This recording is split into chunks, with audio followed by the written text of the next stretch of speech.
So we're going to talk about managing patient feedback, which is a very, very big topic.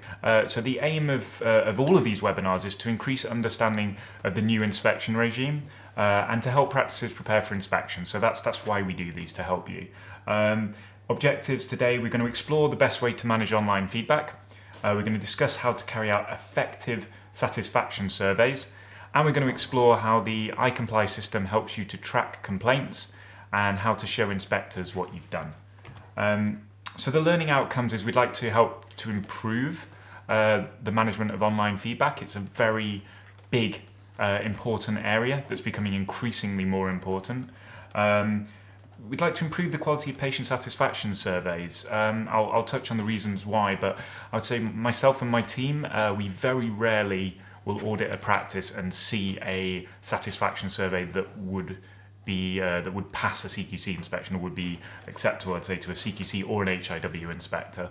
And to be able to demonstrate to an inspector how your practice is meeting standards using our folders and the compliance report. So I'll talk a bit about the compliance report in iComply, and I'll talk about management of the complaints folder. Can't go into too much depth on that though, because obviously there's quite a lot of information. Just to update you on the research that we've been doing, there's been 704 inspection reports published now since the inspection regime came into force last April.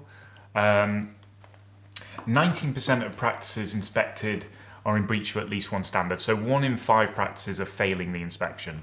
So that's stayed pretty static for the last 12 months. It started at 20%, went down to 18%, and now it's gone back up to 19% as a total. 67% of practices are being told that they could and they should make improvements. So they didn't fail, but they found things that they weren't too happy with.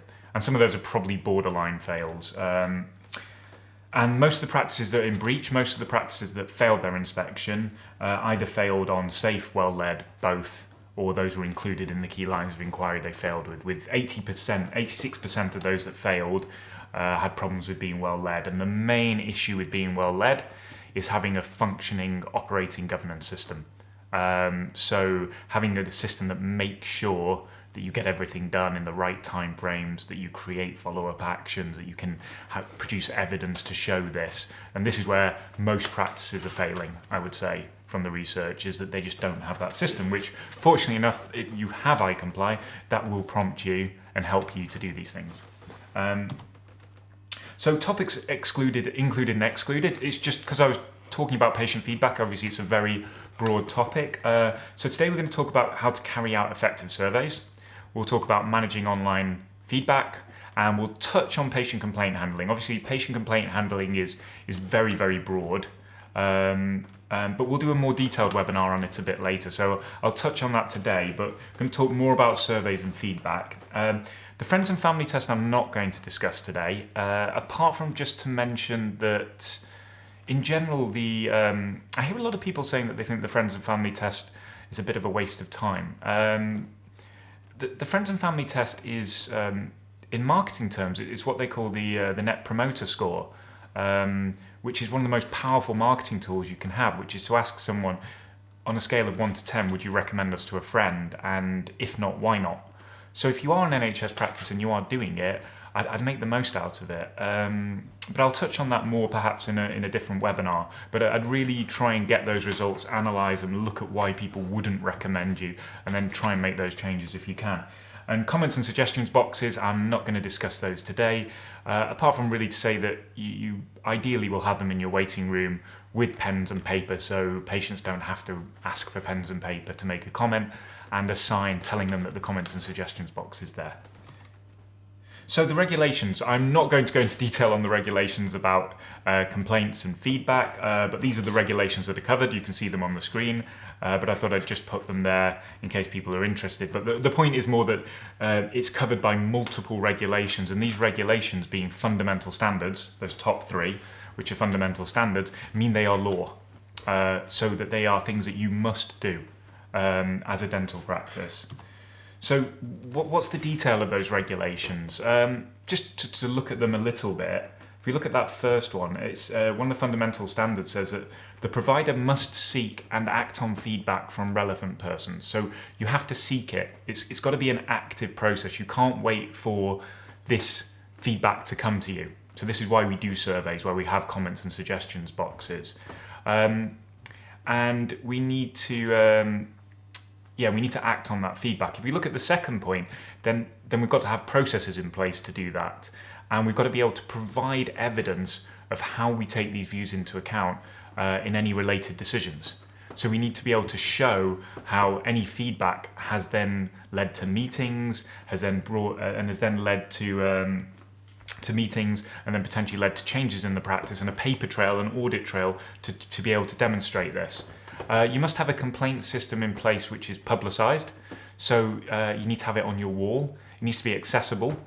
So that needs to be in your waiting room and not in the corridor, hidden around the corner where the patient can't see it, or shrunk down to about A8 size or even smaller, which I've seen in some practices. And it needs to be publicised, it needs to be accessible, it needs to be understood by people. So your team members need to be able to understand it. So good thing is to obviously, once you've trained people, but is to spot test and to ask your reception team, what would you do if a patient had this complaint? What's the process? Do you know it? If the manager was off, would they know what to do? And then the bottom point is quite an important one, is that it's actually one of the regulations that you need to be able to provide within 28 days a summary of and responses to any complaints and any other relevant information. And there are fines associated if you can't give that information to the CQC. Now, I've never known them to ask for it specifically, but if they did ask for it, would you be confident that you could provide them with it? Which is why you need to keep a really good complaints folder, which we'll discuss later, which shows a very clear story for every complaint. What happened, what you did, what the follow-up was there any shared learning in the practice? And so you want to have a very, very good complaints folder. So, breaching standards. I'm only going to touch on this a little bit, but they do comment on this in CQC inspection reports. If you'd like more information on this, you can go on YouTube and look at our past webinars, and look at the responsive webinar, and I think there's some on the well-led webinar as well. But you can see on the top one there, a file placed in the waiting room contained the results of a patient survey, but it didn't contain any detail about the overall findings. So they'd done the survey, and they had they'd done the survey, and they thought, fantastic, we've done the survey. But they didn't follow the spirit of the survey, which is obviously to summarise the results, analyse the results, look for trends, make changes, and inform the patients of the changes that have been made. I've used this example probably in many webinars and when we speak at our seminars, but one practice I know did a patient satisfaction survey, and they found out that their patients were really tired of watching National Geographic videos of lions killing gazelles, and they were just saying, "Can we have Radio 4, please?" So they got rid of the television. They put a radio in, put it on Radio 4, and put a poster up to tell the patients that they'd done it. And obviously they had a summary report, and they had meeting minutes to show this. And that bottom one there, to do with acknowledging complaints, they've found that systems aren't in place, and systems don't work, or people aren't following the right complaints timeframes. We have a document G110C, which is our complaints procedure, which has all the relevant timeframes for the different regions. And we're just about to release G110CW, which is a complaints procedure for Wales, which is specific for the Welsh putting things right document, and it's going to have a Welsh translation with it as well. So that's going to be released probably next week, I think. So, strategies for effective surveys. So there's, in my experience, in our experience, there's sort of three strategies for effective surveys. But the main point is that the survey's got to be statistically representative. And what I mean by that is it needs to be a decent chunk, a decent subsection of your patients. So if you're a 2-chair practice and you're seeing, say, 8 patients a day, 16 patients a day. Well, let's make it even smaller. If you're a 1-chair practice and you're seeing 8 patients a day, and then you've got 7 surveys forms for the last 12 months, then that's not going to be representative. So you need to have a decent amount of surveys done. And there's 3 ways I'd recommend doing this. One is an intensive 1-month survey, where you essentially, for 1 month, you ask every single patient, you ask them to do a survey, and you use our survey form, G115A.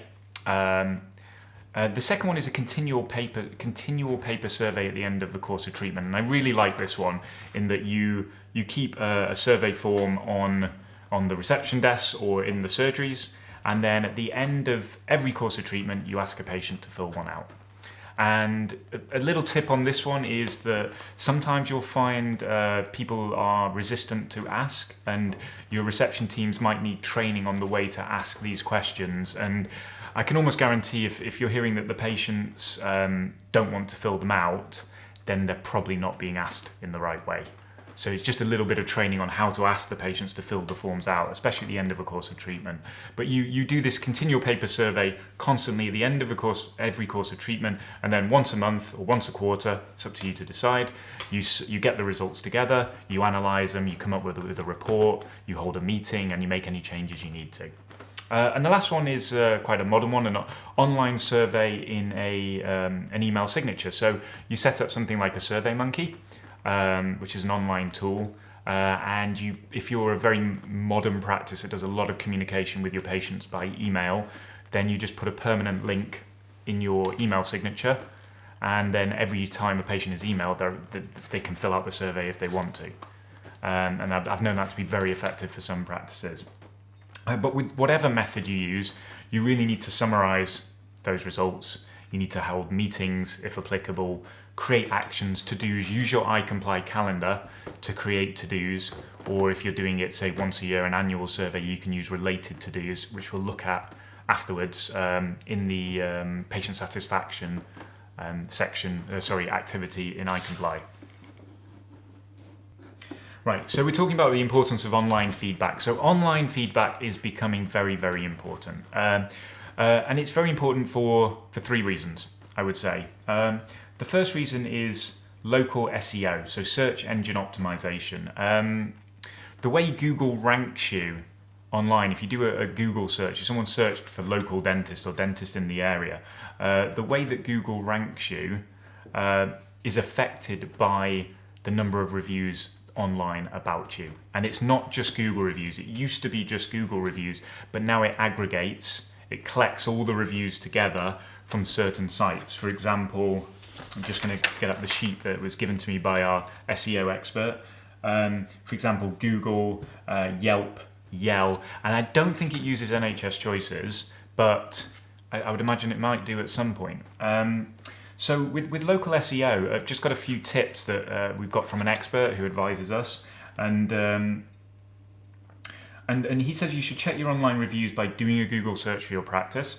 You should find where they come up, and you should actually go to any of those directories and you need to claim those reviews. You need to verify your addresses, make sure it's got the correct address, so everything's showing the same address and exactly the same address. So any deviations, changes in address, slight changes could almost make Google think you're 2 businesses. So you want to make sure the addresses are right, claim your reviews, or claim your business on these online sites, and then you want to manage your online feedback. And we'll talk about how to do that in a minute, but you want to manage it, you want to respond to everything, every comment, whether positive or negative. And I was discussing this with Sam, one of our team members, before, and it's really surprising when you go onto NHS Choices how few practices are managing their online feedback well.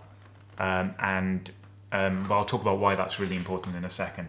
Reputation's really important. I think it was Warren Buffett who said it takes 20 years to build a great reputation and 5 minutes to ruin it.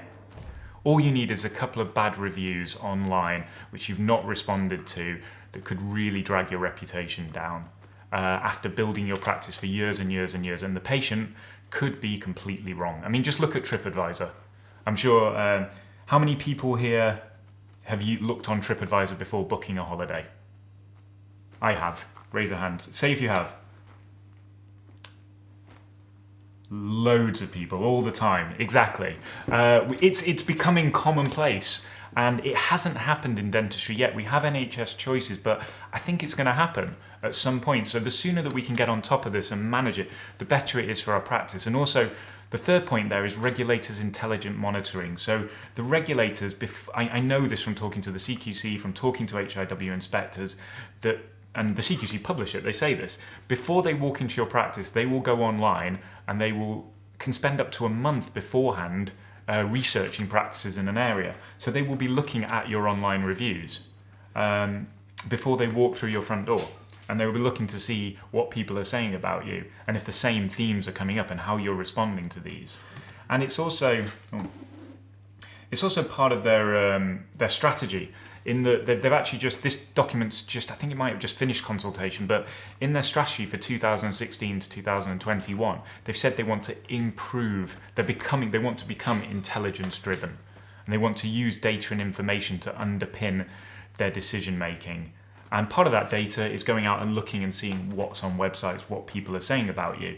And obviously if patients are consistently complaining about a practice, or practices are consistently not responding, then it could potentially, I would imagine, trigger an inspection. And I think they want to inspect less, and they want to be more intelligence driven, inspect less, and potentially move towards self-assessment. So they'll be using these, if they're moving towards self-assessment, that's potential self-assessment, then I'd imagine that they'd want to look online more and see what information's out there about you. So we've come up with these 5 rules of online feedback, which I think are really important. The first one, obviously, I just said before, but respond to all online feedback, both positive and negative. So if someone said something good, then obviously thank them for their feedback. If they said something negative, then you should follow the next sort of 4 steps. Not necessarily in this order, but explain that you take complaints seriously, thank them for their feedback, but you never answer the complaint directly or mention confidential details. Express that you're sorry that the patient felt their expectations were not met, or that felt that they had a bad experience, or even that they had a bad experience. It's not admitting liability to say, I'm sorry you had a bad experience, because they think they had a bad experience. So that's not admitting liability. And then invite them to use proper complaint channels. Because a patient might go on there and say something but has never actually complained to you, which I think is quite common. Use the opportunity to discuss positive aspects of the practice, especially if it's related to the complaint in itself, but to mention something positive about the practice. And we'll see an example of that in a minute, what I mean by that. And the last one is report internally. So in the iComply system, you have a folder for complaints, problems and significant events, and you have a form called G110A, which is your event record, which you can use to log any of these bad reviews and what you've done about them, and you can share learning, meetings, actions, and perform significant event analysis if you feel that it warrants event analysis as well. So what would be a good response? I think these are pretty good responses. So we look at the top one there. Thank you for bringing this matter to our attention. So they've thanked them. It's much appreciated. We deeply regret, so they're apologising that you encountered such an unhappy experience at the practice. They've said that patient feedback is of great value to them, and they've said something positive. It's used for staff training and for future recruitment.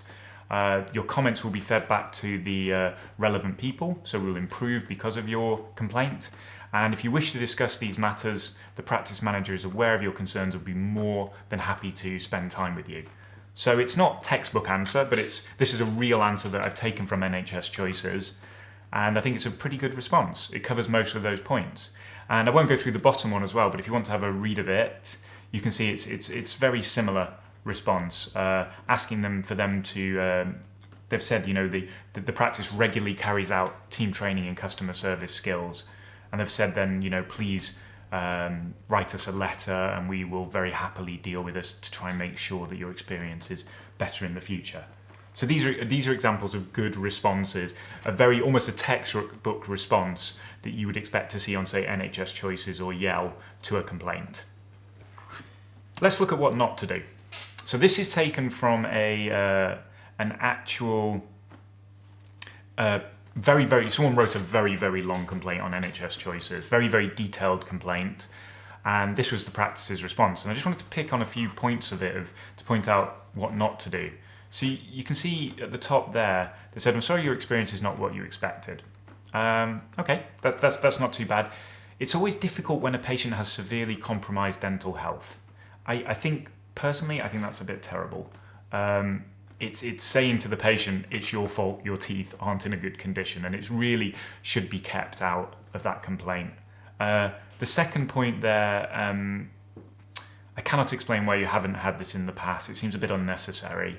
Again, the third paragraph there, the dentist explained to you that your gums weren't healthy and there's signs of chronic periodontal disease. This has not happened overnight. So again, it's slightly accusing the patient of, it's getting very personal, and it's almost, I don't know if the patient gave their name, it's almost crossing a line between giving out confidential information based on their treatment. Almost the last paragraph there is to me it seems quite petty. I'm sorry you feel that our grade 2 listed building that we've spent a lot of money isn't important. It just doesn't seem like there's any positivity in that answer, or that it's a necessary statement at all. And then at the bottom it's actually saying outright that their waiting room isn't fit for purpose. And obviously that's something the CQC look at when they come. They come to see, do you have a suitable practice? Is your practice suitable for your waiting room suitable for the number of chairs you have? So we can see throughout this particular example, they've not directed them to use complaint channels, and it's got a bit personal.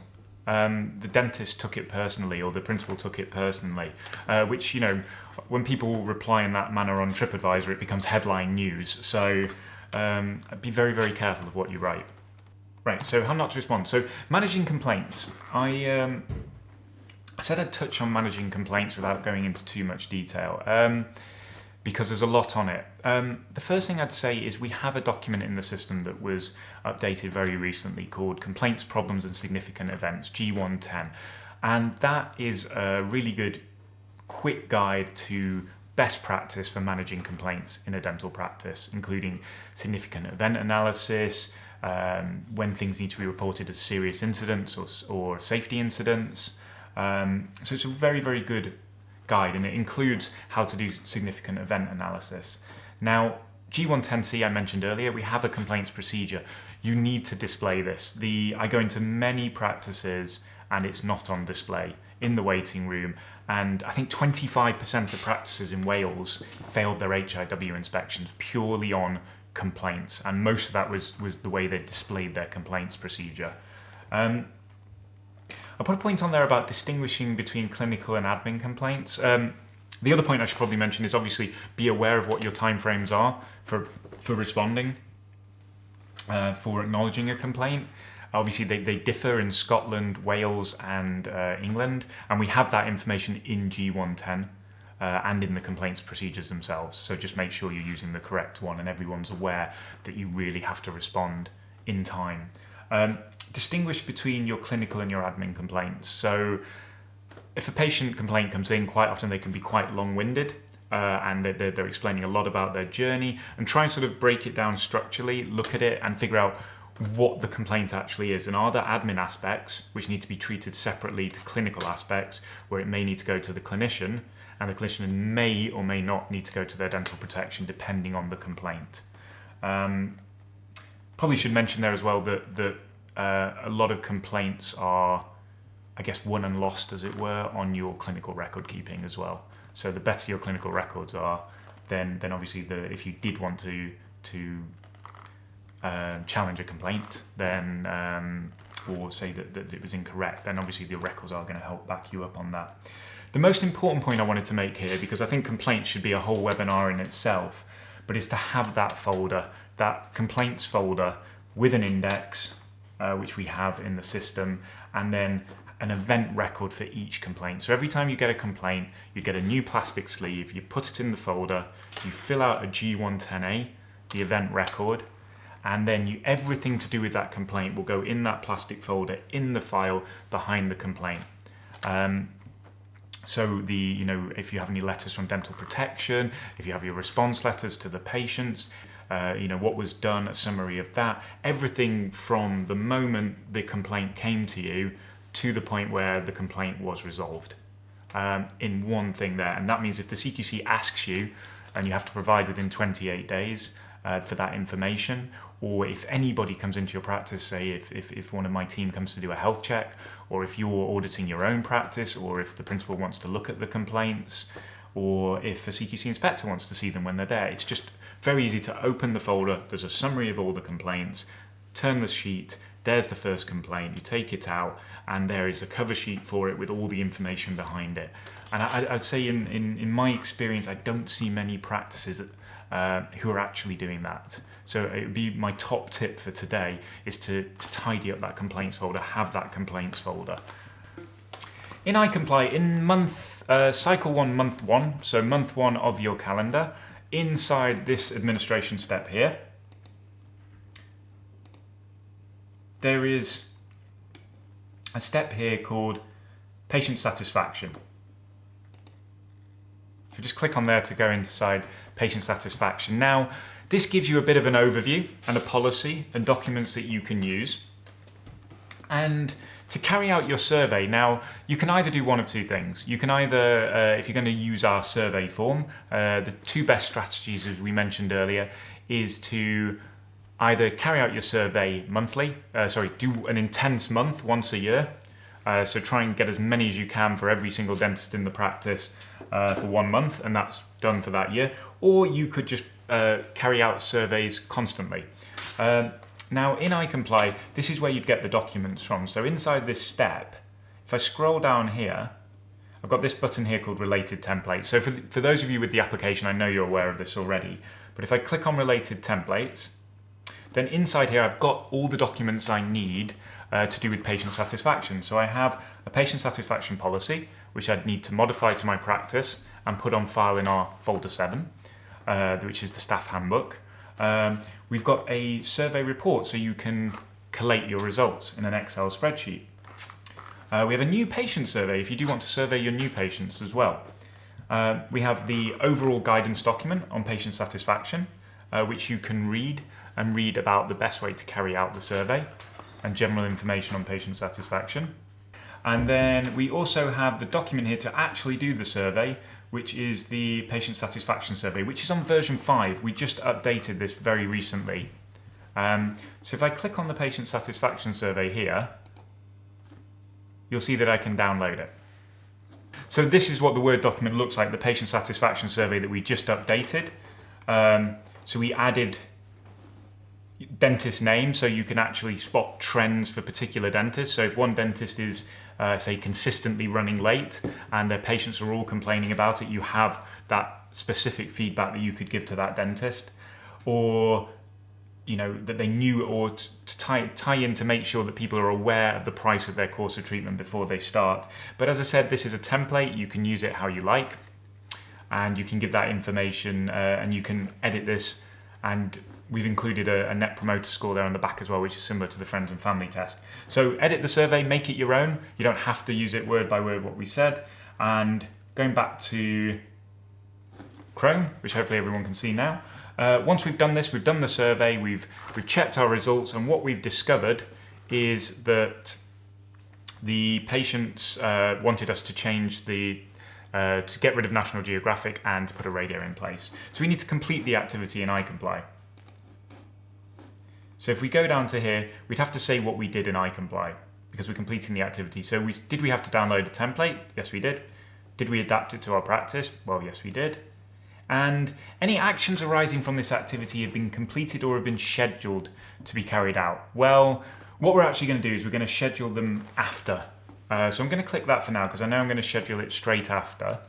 So the notes I'm going to leave for my inspector to look at, this goes onto my compliance report, which is the report you're going to show the inspector when they turn up, is I'm going to say carried out survey,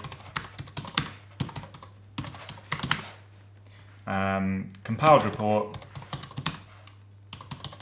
I'm going to say I did an ad hoc meeting for this one. I mean, you may want to feed it back in your practice meeting. So I'm going to say held ad hoc meeting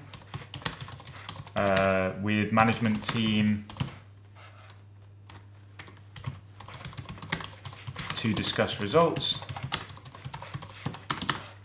Alex to buy radio. So I'm going to say where the evidence is, and I put it into the complaints for the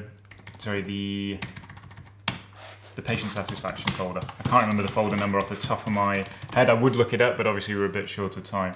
But the patient satisfaction folder. And then I'm going to mark that as complete. So that's now done. That activity is completed. Now, we've got a follow-up action to create. And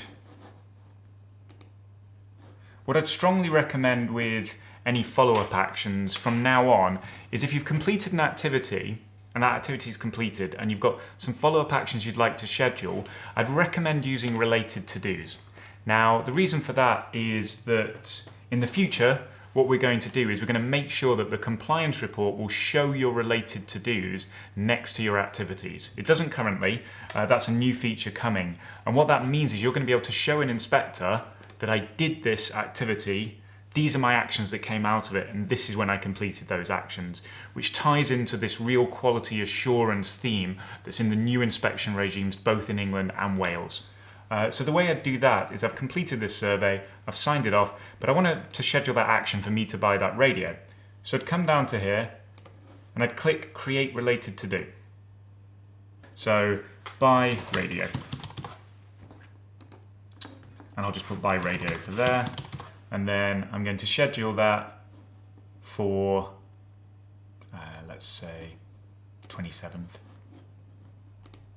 But I could also give it to any team member as well. So we can delegate that to any team member. And then I'm going to click Create to create that action. The new to-do has been created. And there it is on the calendar.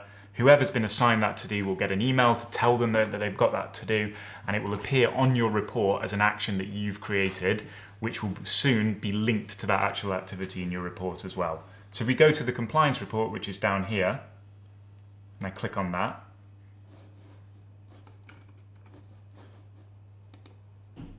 I click on inspection prompts. So as you can see, the notes that we will have written will have appeared next to the activities in similar fashion to how these have appeared here. Those notes that I've just written with the folder where it's filed. And if we go down to the to-dos,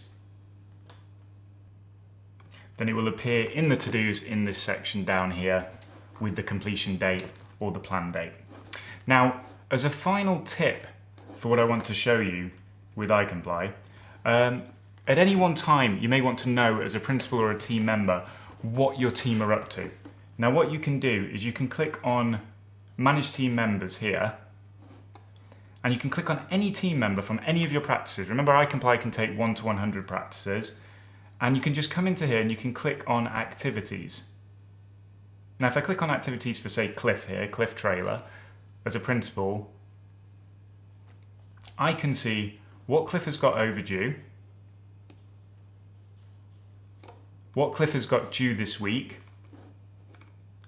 what Cliff has got due this entire year, what he's completed, what to-dos he's got outstanding, for example that new one we just put on there for him to buy the radio, and what to-dos he's completed. So that's my tip for today with iComply.